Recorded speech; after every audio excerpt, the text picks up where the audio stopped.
آپ کو دیتا ہوں کہ یقیناً فرق تو آئے گا ہی. مثال کے طور پر جمعہ کی نماز آپ پڑھتے ہیں, 12 گھنٹے کے بعد امریکہ کے اندر جمعہ کا ٹائم آتا ہے. اللہ سبحانہ و تعالیٰ اس بات پر قادر ہیں کہ جمعہ کی جو گھڑی میں جو ٹائم قبولیت کی جو گھڑی ہوتی ہے جب سعودی عرب میں ملتی ہے تو اللہ سبحانہ و تعالیٰ اس بات پر قادر ہے کہ 12 گھنٹے کے بعد وہی ثواب عطا کر سکتے ہیں. شب قدر ہوتی ہے 12 گھنٹے کے بعد امریکہ کے اندر پھر رات آتی ہے. اللہ سبحانہ و تعالیٰ اس بات پر قادر ہے کہ 2 مرتبہ ثواب عطا کرے, تو لہذا کنفیوز ہونے کی ضرورت نہیں ہے. امید کہ آپ کا جواب مکمل ہوا. یہ مسئلے پر ہم بات کریں گے. سورج بھی وقت کے حساب سے کچھ دیر یہاں کچھ دیر یہاں کچھ دیر یہاں آتا ہے, ایک ہی ساتھ, گرچہ کہ ایک ہی سورج سارے عالم میں موجود ہے, لیکن پھر بھی نمازوں کے اوقات میں بھی اگر کوئی شخص چاہے یہ نماز پڑھے مغرب کی ادا کرے اور سورج غروب نہ ہوا ہو تو قطعی ناممکن ہے, جبکہ سعودی عرب میں 2.5 گھنٹے کا فرق ہوتا ہے. کئی مقامات پہ ٹائم میں فرق آ جاتا ہے, غروب میں فرق آ جاتا ہے, ٹائمنگ میں, خود انڈیا کے اندر بھی. یہ تو مسئلہ بھائی نے چھیڑا تھا. مدنی صاحب, جو اب لوگ جا رہے ہیں اور اپنی قربانی یعنی بیوی بچوں سے, اہل و عیال, ماں باپ, بھائی بہن, عزیز و اقارب کو چھوڑ کر کمانے کی غرض سے چلے جاتے ہیں, اور اگر کمائی ایک حصے کی جو بھی ہے اگر زندگی پھر اچھی گزار سکتے ہیں تو پھر لوٹ کے انہیں آنا چاہیے, یا کتنے سال میں ایک بار آنا چاہیے, حسب استطاعت ہے تو پھر وہ کتنے بار آئے جائے, اس مسئلے پر بات کریں گے. اور اس میں کیا قربانی انہیں دینی پڑ رہی ہے, کیا آمدنی انہیں ہو رہی ہے, اس پر بھی بات کریں گے. لیکن اس سے پہلے ایک کالر کو پروگرام میں شامل کرتے ہیں. ہیلو ہیلو, السلام علیکم. وعلیکم السلام محترم, کون اور کہاں سے بول رہے ہیں بھائی؟ بول رہا ہوں کلکتہ.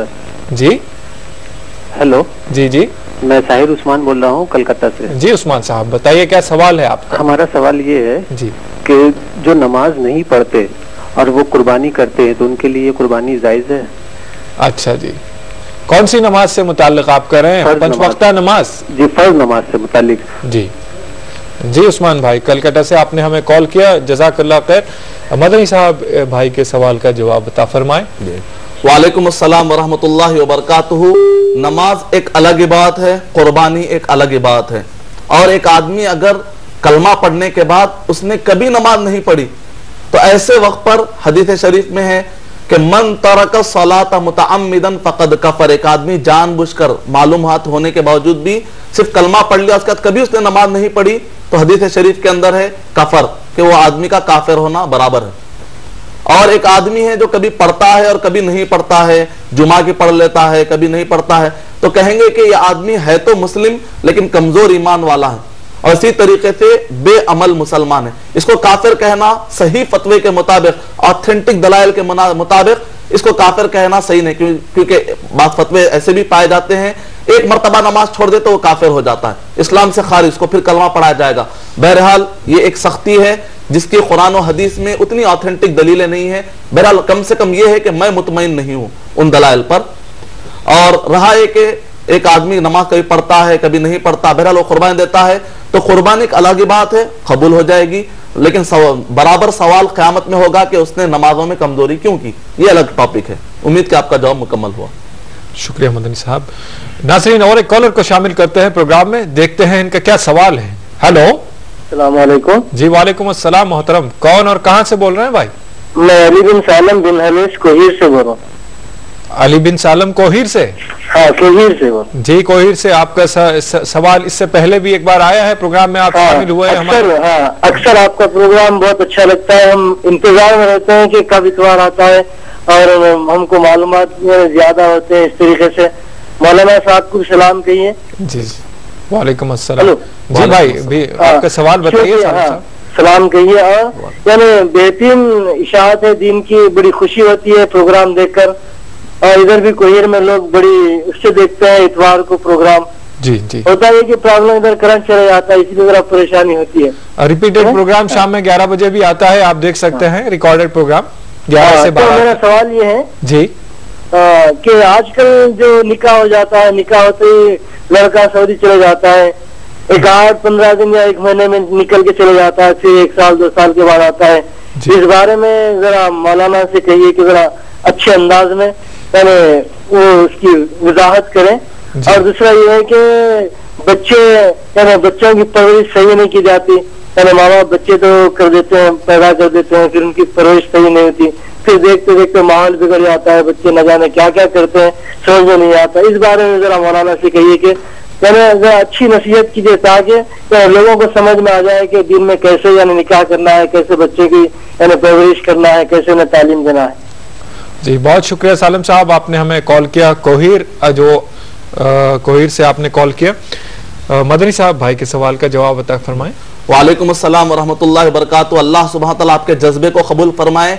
इसी जज्बे की बुनियाद पर कि जैसा कि आपने कहा कि इस मसले पर लोग क्यों नहीं सोच रहे हैं, जिसकी वजह से अखलाक के नुकसानात हो रहे हैं, बच्चों की तरबियत पे असर पड़ रहा है, ये इस पर जो हमको खुलकर कहना चाहिए। यही बुनियाद पर हमने टॉपिक लिया ताकि लोग सोचे। इसीलिए मैंने कहा ये टॉपिक लम्हे फिक्रिया है, एक हमदर्दी का इजहार भी है। कैसा है कि भाई एक आदमी को कमाने की जरूरत भी है, लेकिन देखते हैं कि लोग कमाने की बुनियाद पर सही तौर पे स्ट्रैटेजी डिजाइन नहीं कर पा रहे। यानी तो ये कि कम से कम इंटरनेशनल लेवल पर जो बड़े दिमाग जिनको हम कहते हैं, जिसको हम कहते हैं थिंक टैंक, उनको चाहिए कि इन मसाइल पर सोचे और ऐसी कुछ आसानियां फराहम करें। नतीजे में बीवी बच्चों से दूर होने का जो कल्चर बढ़ते जा रहा है, ये फ्यूचर में बहुत बड़े एंड की तरफ हम जा रहे हैं, बहुत बड़े नुकसान की तरफ हम जा रहे हैं। बच्चे एक तरफ कभी जो है तरबियत से बिल्कुल बेगाना, पैसा हाथ में होता है, जवानी और माँ के भी कंट्रोल में नहीं होते हैं। नतीजे में कई बच्चों को हम देखते हैं कि वो मुआशरे के लिए नुकसानदेह बन जाते हैं। और बाद औक़ात ये है कि नौज़ुबिल्लाह बहुत ही ऐसे ऐसे बुरे बुरे वाक़यात सुनने में आते हैं, शौहर बीवी से दूर है और बुराइयों में और बदअखलाकियों में पड़ जाते हैं। तो बहरहाल पैसों की बुनियाद पर अगर एक आदमी अपने लाइफ और अपने अखलाक और अपने गैरत का सौदा करता है तो ये एक लम्हे फिक्रिया ही नहीं तो और क्या। हम सबको चाहिए कि इसमें हम यही कह सकते हैं को अनफुसकुम व अहलीकुम नारा। क़यामत में हर एक से पूछा जाएगा उसके जिम्मेदारी के बारे में, उसके बीवी के बारे में, उसके बच्चों के बारे में। पैसा तुमने कहां से कमाया, कैसे तुमने खर्च किया, ये सारे टॉपिक मिले जुले हैं और बहुत ही अहम सवालात हैं जो क़यामत के दिन कड़े तौर पर पूछे जाएंगे। इसकी तैयारी हमने कहां तक की है, इस पर सोचना चाहिए। मैं मज़म्मत के बजाय सोचने पर तवज्जो दूंगा ताकि हर एक आदमी समझदार है। हर एक को चाहिए कि अपने तौर पर वो डिजाइन करे कि जिस तरीके से भी तरबियत बेहतरीन हो सके। उम्मीद कि आपका जवाब मुकम्मल हो। साहब भाई ने ये सवाल भी किया था कि शादी के 15 ही यौम बाद में लड़का बाहर चला जाता है और दुल्हन को छोड़ जाता है, 2 साल 3 साल के बाद फिर आता है। तो ऐसी सूरत में क्या करना चाहिए, क्या अमर बेहतर होगा?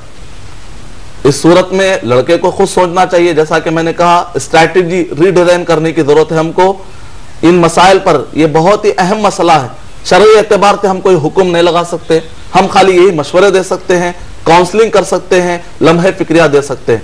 शरई एतबार से जो मैंने रूल इससे पहले बताया वो काफी है। उम्मीद का आपका जवाब। शुक्रिया मदनी साहब। नाज़रीन, आपके फोन और आपके SMS हमें मिल रहे हैं। आपको फिर हम बता देते हैं, आप हमें टोल फ्री नंबर से कॉल कर सकते हैं। टोल फ्री नंबर है 180034544026 और STD नंबर 08415305010।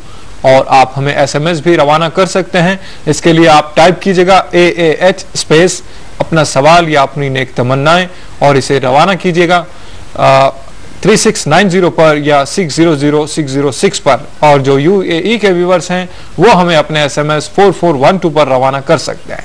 तो नाज़रीन, आइए लेते हैं एक छोटा सा ब्रेक के बाद फिर मिलेंगे। नाज़रीन, वक्फे के बाद फिर से आपका खुशगवार साथ हमारे साथ है। आइए नाज़रीन, अब SMS लेते हैं। SMS की बारी है।